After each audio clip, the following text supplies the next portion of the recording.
दोस्तों अगर आप भी महेंद्र सिंह धोनी और रिंकू सिंह को खतरनाक खिलाड़ी मानते हैं तो वीडियो को लाइक जरूर कीजिएगा। दोस्तों हर्षित राणा के आगे बेबस हुआ हैदराबाद जब गुस्से में बीच मैदान में ही मयंक और क्लासे हर्षित राणा को बच्चा समझकर लड़ पड़े। तब हर्षित ने भी अपनी कातिलाना गेंदबाजी से इन दोनों सितारों को ऐसा धोया कि उन्हें कहीं मुंह दिखाने लायक नहीं छोड़ा। तो आखिर क्यों बीच मैदान में ही हो गई हर्षित और क्लासेन के बीच भयंकर लड़ाई? आखिर कैसे हर्षित ने अपनी बेइज्जती का बदला लेते हुए कर दी क्लासेन की भयंकर बेइज्जती? आखिर किस बात पर ये तीनों खिलाड़ी आपस में भिड़ गए? ये उसका पूरा वीडियो तो हम आपको दिखाएंगे, लेकिन उससे पहले आपको क्या लगता है रिंकू, रसेल और धोनी में कौन सबसे खतरनाक छक्के मारता है? अपनी राय नीचे कमेंट बॉक्स में जरूर बताएं। दोस्तों कोलकाता और हैदराबाद के बीच एक ऐसा कांटे का मुकाबला हुआ जिसने आईपीएल के लेवल को एक और स्टेज ऊंचा कर दिया है। इस मुकाबले ने साबित कर दिया कि आखिर क्यों आईपीएल इतनी बेहतरीन और खतरनाक लीग मानी जाती है, जहां अंतिम गेंद तक ये कहना नामुमकिन था कि कौन चैंपियन बनेगा। कभी मैच हैदराबाद की तरफ जाता था तो कभी कोलकाता की तरफ। इसी दरमियान कई बार दोनों टीमों के खिलाड़ी एक दूसरे के आमने सामने आए, लेकिन एक बार तो बात हद से आगे निकल गई जब हर्षित राणा को बच्चा समझकर मयंक अग्रवाल, तो फिर उनके बाद हेनरी क्लासेन ने उनसे दुश्मनी मोल लेने की भूल कर दी। तब तक ऐसा भयंकर विवाद हुआ जिसने तो पूरे आईपीएल जगत में जमकर सुर्खियां बटोरी हैं। जी हां दोस्तों, आंद्रे रसेल की धाकड़ बल्लेबाजी के दम पर कोलकाता ने 208 रन तो बनाए थे, जिसका पीछा करने हैदराबाद के लिए नामुमकिन था। लेकिन मैदान में उतरे मयंक अग्रवाल के इरादे कुछ और ही थे। ये खिलाड़ी तो बेरहमी से गेंदबाजों की पिटाई कर रहा था। हालांकि तभी गेंदबाजी करने हर्षित राणा आते हैं और 21 गेंद पर 32 रन बनाकर खेल रहे मयंक अग्रवाल को इस युवा खिलाड़ी ने अपने पहले ही ओवर में शिकार कर लिया। बस फिर क्या था, उनका कॉन्फिडेंस तो आसमान छूने लगा था। इसी बीच हर्षित राणा ने मयंक अग्रवाल को फ्लाइंग किस देते हुए उन्हें पवेलियन जाने का कह दिया। उनकी यह हरकत मयंक अग्रवाल को बिल्कुल पसंद नहीं आई। उन्होंने हर्षित को ऐसा देखा जैसे आज वो हर्षित को छोड़ेंगे नहीं।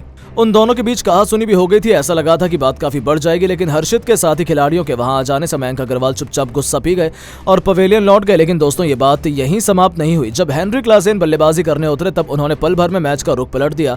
इस खिलाड़ी ने एक के बाद एक 7 तूफानी छक्के ठोककर केवल 26 गेंद पर अपना तूफानी अर्धशतक पूरा किया था और कोलकाता को 440 वोल्ट का झटका देते हुए ये खिलाड़ी तो हैदराबाद को जीत की तरफ बढ़ा रहे थे। आलम यह आ गया था कि आखिरी ओवर में जहां कोलकाता को 13 रन डिफेंड करने थे तो गेंदबाज आ चुके थे। अब युवा गेंदबाज हर्षित राणा के कंधों पर, जिनके पास सुपरस्टार बनने का भी सुनहरा मौका था। लेकिन पहले गेंद पर क्लासेन ने एक जोरदार छक्का हर्षित के खिलाफ मारा और मैच को लगभग हैदराबाद की झोली में डाल दिया था। इसके बाद तो गुस्से में क्लासेन ने हर्षित राणा को कुछ अपशब्द तक कह दिए जो इस गेंदबाज से सुन भी लिए। हर्षित अपनी बेइज्जती कैसे बर्दाश्त करते, वो तो तुरंत क्लासेन को मुंहतोड़ जवाब देने के लिए पहुंच गए। उन्होंने परवाह नहीं की ये खिलाड़ी कितना सीनियर है, वो तो उन्हें उनकी भाषा में जवाब दे रहे थे। दोनों खिलाड़ी एक दूसरे के बेहद नजदीक आ गए थे। दोनों के बीच बातचीत कहीं आगे बढ़ने लगी थी। ऐसा लगा था कि भयंकर विवाद होने वाला है। बीच बचाव में अंपायर को आना पड़ेगा। हालांकि मामला ज्यादा नहीं बढ़ा। ऐसा लगने लगा था कि अगली ही गेंद पर क्लासेन छक्का मारकर अब तो हैदराबाद को जीत दिला देंगे और हर्षित की बेइज्जती हो जाएगी। लेकिन उसके बाद इस युवा खिलाड़ी ने अपनी बेइज्जती का ऐसा बदला लिया कि एक नया इतिहास लिख दिया।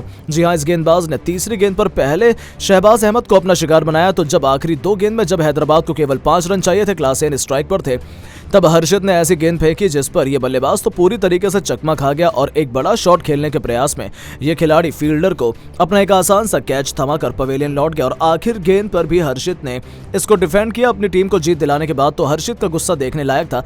उन्होंने भी गुस्से में जश्न मनाते हुए ऐसे सेलिब्रेट किया मानो वो हैदराबाद के जख्मों पर नमक छिड़क रहे हो।